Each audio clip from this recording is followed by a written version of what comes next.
ప్రియమైన సహోదరి సహోదరులకు ప్రభుపేట వందనాలు శుభములు తెలియజేస్తున్నాను. మీరందరూ బాగున్నారా? మీ అందరి గురించి ప్రార్థన చేస్తూ వస్తున్నాం. మీరు ఎవరైనా కొత్తగా ఛానల్ చూస్తున్నట్లయితే దయచేసి సబ్స్క్రైబ్ చేసుకోండి. అదేవిధంగా ఇతరులకు కూడా తెలియజేయండి. ఈరోజు మనం దేవుని వాక్యంలోంచి ఆయన చెప్పాడు కాబట్టి తప్పక చేస్తాడు రెఫరెన్స్ చూస్తున్నట్లయితే 1 తెస్సలోనికీయులకు రాసిన పత్రిక 5వ అధ్యాయము 24వ వచనంలో రాయబడి ఉన్నది. కాబట్టి ఆయన చెప్పాడు కాబట్టి తప్పక చేస్తాడు అనగా దేవుడు అండి. ఇక్కడ ఆయన అంటే దేవుడు చెప్పింది తప్పకుండా నెరవేరుస్తాడు. మనం దేవుడి వాక్యాలను చూసినట్లయితే 1 తెస్సలోనికీయులకు రాసిన పత్రిక 5వ అధ్యాయం 24వ వచనంలో ప్రకారము దేవుడు ఏదైనా వాగ్దానం చేశాడంటే ఆయన దానిని తప్పకుండా నెరవేరుస్తాడు. ఆయన మాట తప్పడండి. ఆయన నమ్మదగిన దేవుడు కాబట్టి ఆయన వాగ్దానం చేసింది తప్పకుండా నెరవేరుస్తాడు మన జీవితంలో. ఆయన చెప్పాడు, ఆయన తప్పకుండా చేస్తాడండి. మనుషులైతే తప్పిపోతారు కానీ దేవుడు మాత్రం ఆయన ఎట్టి పరిస్థితుల్లో ఆయన మాట తప్పడు. మన దేవుడు వాక్యం చూసినట్లయితే దేవుడు అబద్ధం ఆడకు ఆయన నరపుత్రుడు కాడు. ఆయన చెప్పింది చేయకుండా ఆయన మాట ఇచ్చి నెరవేర్చకుండా మనం అదేవిధంగా చూసినట్లయితే సంఖ్యాకాండము 23వ అధ్యాయం 19వ వచనం రాయబడి ఉంది. దేవుడు అబద్ధం ఆడకు ఆయన నరపుత్రుడు కాదండి. మనము మనుషులు చూసినట్లయితే మనం కోర్టులో చూసినట్లయితే మనం ఏదైనా అబద్ధం ఆడతామని బైబిల్ మీద ప్రమాణం చేయమంటారు, భగవద్గీత మీద ప్రమాణం చేయమంటారు, ఖురాన్ మీద ప్రమాణం చేయమంటారు. మనం అప్పుడైనా నిజం చెప్తామని. అదేవిధంగా మనుషుల స్వభావం అనేది అబద్ధాలు ఆడే స్వభావం, పాప స్వభావం అండి. మనం తప్పిపోతూ ఉంటాం కానీ దేవుడు మాత్రం ఎట్టి పరిస్థితులు ఆయన తప్పిపోడండి. దేవుడు ఏదైనా చెప్తే అది తప్పకుండా నెరవేరుస్తాడండి. మాట తప్పని దేవుడు అండి ఆయన.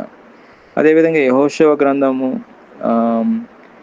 21వ అధ్యాయం 45వ వచనంలో ఏముందంటే యెహోవా మాట ఎప్పటికీ తప్పడు. ఆయన మాట ఇస్తే దేవుడు తప్పకుండా నెరవేరుస్తాడండి. అదేవిధంగా మనం చూసినట్లయితే యెహోవా ఇజ్రాయేలుకు చేసిన వాగ్దానాలన్నీ నెరవేరును. వాటిలో ఒకటైనా తప్పిపోలేదు, అవన్నీ నెరవేరును. యెహోషువ గ్రంథము 21వ అధ్యాయం 45వ వచనంలో కింద రాయబడి ఉన్నది. కాబట్టి ఇజ్రాయేల్ ప్రజలకు ఆయన చేసిన వాగ్దానాలన్నీ కూడా నెరవేర్చాడండి దేవుడు ఆయన కృపను బట్టి. అదేవిధంగా మనం చూసినట్లయితే దేవుడు వాగ్దానాలన్నీ కూడా ఆమేనని ముద్ర యేసుక్రీస్తు నామంలో, కృపను బట్టి యేసుక్రీస్తు ప్రభు నామంలో అన్నీ నెరవేర్చబడినాయి. ఆమేనని కూడా ముద్ర వేయబడినది. కాబట్టి దేవుడు మార్పు లేనివాడండి. మనుషులైతే మారుతూ ఉంటారు, కాలాలు మారుతూ ఉంటాయి, సిటీస్ మారుతూ ఉంటాయి. ఇప్పుడున్న సిటీ రేపు ఒక 5 సంవత్సరాల తర్వాత పోతే అసలు కనుక్కోలేకపోతాము.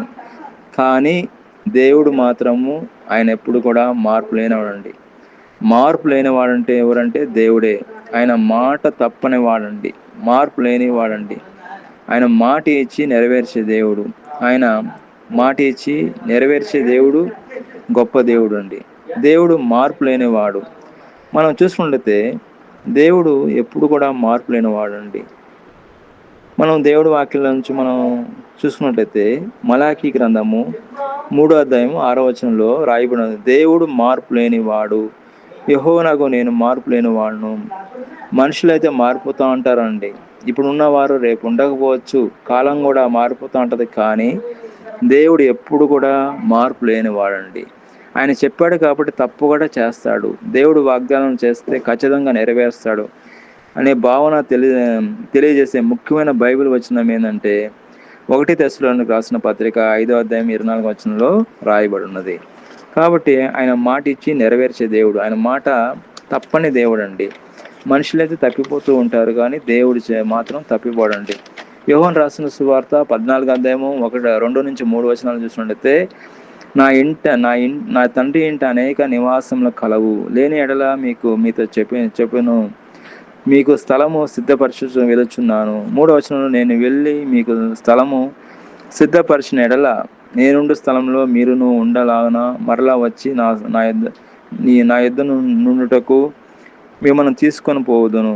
కాబట్టి యేసుక్రీస్తు ప్రభు ఆయన మనకు ఒక వాగ్దానం చేస్తున్నాడు. దేవుడు మాట చెప్పాడు అంటే అది తప్పకుండా చేస్తాడు. కాబట్టి దేవుడి మాట యందు మనం నిరీక్షణ కలిగి ఉండాలి. యేసుక్రీస్తు ప్రభు పరలోకంలో మన కొరకు ఆయన స్థలం సిద్ధపరుస్తున్నాడు. ఆయన వెళ్ళి మనకు మళ్ళా వచ్చి మనల్ని తీసుకుపోతాడు. కాబట్టి మన నిరీక్షణ కలిగి ఆయన వాగ్దానం ఎదురు చూస్తూ ఉండాలి. అదేవిధంగా మనం చూసుకున్నట్లయితే దేవుడు ఆయన మనుషుల్లో అయితే తప్పిపోతారండి. దేవుడు మాత్రం ఎట్టి పరిస్థితుల్లో తప్పిపోడు. అబ్రహాన్ని దేవుడు పిలిచినప్పుడు అబ్రహాము దేవుడి మాటకి ఆయన లోబడ్డాడండి. దేవుడు మాట మీద తిరుగులేదని నమ్మకం పెట్టాడు. ఆయన చెప్పాడు కాబట్టి తప్పకుండా జరుగుతుందని విశ్వాసం పెట్టాడు. సొంత దేశాన్ని విడిచి వెళ్ళడం, అబ్రహాము తను ఎక్కడికి వెళ్తున్నాడో తనకు తెలియకపోయినా దేవుడు తన ఒక దేశానికి నడిపిస్తానని నమ్మాడు. కాబట్టి దేవుడు పిలుపుకు లోబడ్డాడు కాబట్టి ఆయన స్వదేశానికి బయలుదేరినట్లు మనం చూస్తున్నాము. అబ్రహాము తనకున్న సమస్తాన్ని వదిలి దేవుడు పిలిచినప్పుడు తెలియని దేశానికి వెళ్ళాడు. వృద్ధాపంలో కూడా సంతానం కలుగుతుందని దేవుని మాటకు నమ్మి విశ్వాసానికి తండ్రి అనిపించుకున్నాడు. కాబట్టి అబ్రహాము విశ్వాసులకు తండ్రి అండి. ఏ విధంగా అంటే దేవుడు మాట మీద ఆయన నమ్మకం ఉంచాడు, విశ్వాసం ఉంచాడు. కాబట్టి ఆయన విశ్వాసులకు తండ్రిగా అయినట్టు మనం చూస్తున్నాం. నోహు గురించి మనం చూసినట్లయితే ఆయన వర్షాన్ని చూడలేదండి. ఆయన దేవుడు చెప్పాడు వర్షం వస్తుంది, నీవు ఊడను సిద్ధపరచుకో అంటే దేవుడు మాటకి లోబడ్డాడండి. దేవుడు అప్పుడు వరకు వర్షాలు లేకపోయినా, వర్షాలు చూడకపోయినా దేవుడు చెప్పాడు కాబట్టి ఓడను నిర్మించాడు. దేవుని ఆజ్ఞలను యథార్థంగా పాటించాడు. తన కుటుంబాన్ని రక్షించుకున్నాడు. వరదల నుంచి, పెద్ద తుఫాన్ నుంచి 40 దినాలు వర్షాలు, 40 దినాలు ఏకదీటంగా వచ్చింది. ఆ వర్షంలో వాళ్ళు మాత్రమే బతికారు, ఇంకా అంతా కూడా చనిపోయారు. నోహు కుటుంబం మాత్రమే బ్రతికింది. కాబట్టి దేవుడు మాట మీద నమ్మకం ఇస్తే దేవుడు మనం ఎంత ప్రమాదమైన దేవుడు కాపాడుతాడండి. దేవుడి ఈ వాక్యం దీవించిన గాక. ప్రార్థన. ప్రేమైన మా పరలోక తండ్రి, యేసుక్రీస్తు ప్రభు పరిశుద్ధ నామమును బట్టి మీ సన్నిధికి వస్తున్నాం దేవా. ఈ యొక్క ఉదయకాలన ఎవరైతే మీ యందు విశ్వాసం ఉంచారో, నమ్మకం ఉంచారో, నేను వాళ్ళ గురించి నేను ప్రత్యేకంగా ప్రార్థన చేస్తున్నాం. మీరే నేను వాక్యం ద్వారా మాట్లాడారు. మీ వాక్యం మా జీవితంలో ఫలింపచేయమని, నీరు కట్టి ఫలింపచేయమని, ఆశీర్వాదంగా, దీవెనకరంగా, మహిమకరంగా చేయమని ప్రభువైన యేసుక్రీస్తు నామములో ప్రార్థన చేస్తున్నాం తండ్రి. ఆమేన్.